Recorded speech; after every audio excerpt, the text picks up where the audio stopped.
ابراہیم کا تذکرہ ہو گیا ہے وہ وہی ہے قصص النبیین کے انداز میں. باقی یہاں پر جو تذکرے ہو رہے ہیں یہ بھی صرف ذکر ہے، یہ انباء الرسل کا ذکر ہے کہ جیسے حضرت شعیب، لیکن شعیب کا نام نہیں یہاں آیا بلکہ یہ کہ صرف یہ کہ مدین والے. فانتقمنا منہم، ان سے بھی ہم نے انتقام لیا.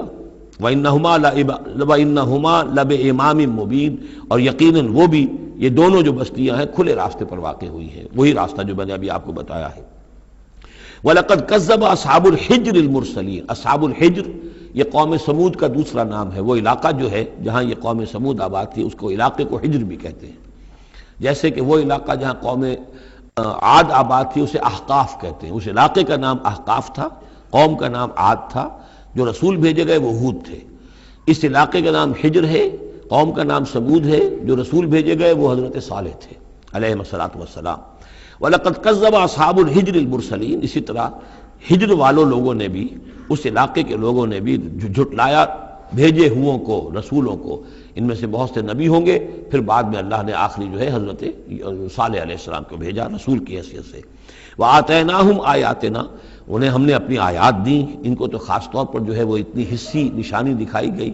ایک وہ جو اونٹنی کا معاملہ، حضرت صالح کی اونٹنی کا معجزہ. فَكَانُوا عَنْهَا مُعْرِضِينَ، لیکن وہ ان سے منہ ہی پھیرتے رہے، اعراض ہی کرتے رہے.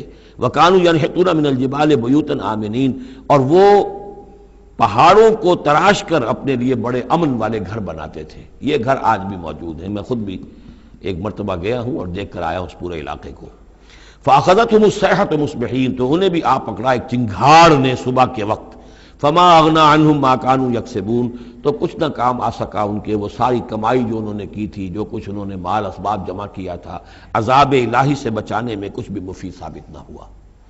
تو اس سورہ مبارکہ میں گویا کہ حضرت شعیب کا نام لیے بغیر ان کا ذکر آ گیا، حضرت صالح کا نام لیے بغیر ان کا ذکر آ گیا، حضرت لوط کا ذکر جو ہے وہ نام کے ساتھ آیا. تو تین تو ہے وہ انباء الرسل میں سے، اور ایک حضرت ابراہیم علیہ السلام کا ذکر وہ اسی انداز میں جس انداز میں کہ سورہ ہود میں اس سے پہلے آ چکا ہے. اب جو آخری 15 آیات ہیں اس سورہ مبارکہ کی وہ بڑی اہم ہیں دعوت دین کے اعتبار سے، اور جس حالت میں کہ اس وقت محمد رسول اللہ صلی اللہ علیہ وسلم تھے.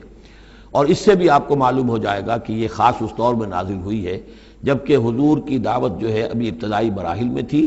اور ابھی آپ کو پہلے تو آپ کی دعوت کا دور تھا کہ آپ پرسن ٹو پرسن دعوت دے رہے تھے، علل اعلان اس معنی میں نہیں، ڈنکے کی چوٹ نہیں، بلکہ جن سے تعلق تھا، جن سے دوستی تھی، جن سے پرانی واقفیت تھی، جسے آپ کہیں گے کہ پرسن ٹو پرسن جو ہے دعوت چل رہی تھی. اگرچہ کوئی دور بھی حضور کی دعوت میں انڈر گراؤنڈ دور کا نہیں آیا ہے، خفیہ دعوت ایک دن کے لیے بھی نہیں.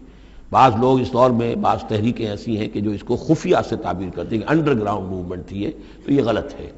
انڈر گراؤنڈ دعوت کا حضور کی دعوت میں سیرت میں ایک دن بھی نہیں ہے. البتہ یہ ضرور ہے کہ جیسے ایک نیچرل ایک تدریج ہوتی ہے، اس کے اندر ایک ترقی ہوتی ہے کسی معاملے کے اندر.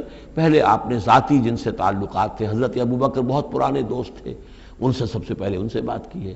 گھر میں حضرت خدیجہ جو آپ کی اہلیہ تھی ان سے بات کی. حضرت علی ہیں جو چچا زاد بھائی ہیں بلکہ زیر تربیت ہیں، زیر کفالت ہیں، ان سے بات کی ہے. اپنا جو غلام تھا جسے آزاد کر کے منہ بولا بیٹا بنایا ہوا ہے اس سے بات کی. اس طریقے سے پرسن ٹو پرسن. لیکن پھر یہ کہ تقریباً 3 سال کے بعد پھر آپ کو حکم ہوا کہ اب آپ ڈنکے کی چوٹ علل اعلان دعوت شروع. وہ آیت اس صورت مبارک میں آ رہی ہے. وما خلقنا السماوات والارض وما بینہما الا بالحق، اور ہم نے نہیں بنایا، تخلیق فرمایا آسمانوں کو اور زمین کو اور جو کچھ ان کے مابین ہے مگر حق کے ساتھ. پرپز فل کریشن ہے یہ پرپز لیس نہیں ہے، ایٹ رینڈم نہیں ہے، یہ کوئی کھلنڈرے کا کھیل نہیں ہے جیسے کہ ہندو مائتھولوجی میں ہے. رام کی لیلا ہے، جیسے کوئی بچہ ہے کھیلتا ہے. اب بچے کے کھیلنے میں کوئی حکمت تھوڑا ہی ہوتی ہے، اس نے ایک کھلونا اٹھایا اور پٹخ دیا، پھر کوئی دوسرا اٹھایا پھر پٹخ دیا، پھر پہلا اٹھا لیا. اب اس میں کوئی حکمت تو نہیں ہے. اسی طریقے سے رام جی جو ہیں کھیل رہے ہیں، جس کو چاہتے ہیں تخت سے اٹھا کر زمین پہ پٹخ دیتے ہیں، جس کو چاہتے ہیں وہ جو تیلا وہ تیلی اس کو اٹھا کے وہ راجا بنا دیتے ہیں. تو یہ کھیل ہے رام کا، رام کی لیلا ہے یہ. تو یہ تصور اسلام میں نہیں ہے. یہ کائنات کی تخلیق بالحق ہے. ربنا ما خلقت ھذا باطلا سبحانک فقنا عذاب النار. تیری ذات اس سے بہت اعلیٰ اور ارفع ہے، پاک ہے کہ تیرے بارے میں یہ گمان کیا جائے کہ تو نے یہ کائنات ایسے ہی بنا دی کھیلنے کے لیے، اور یہ کوئی آپ تیرا مشغلہ ہے. نہیں. وما خلقنا السماوات والارض وما بینہما الا بالحق وان الساعۃ لآتیۃ. اس حق کا فیصلہ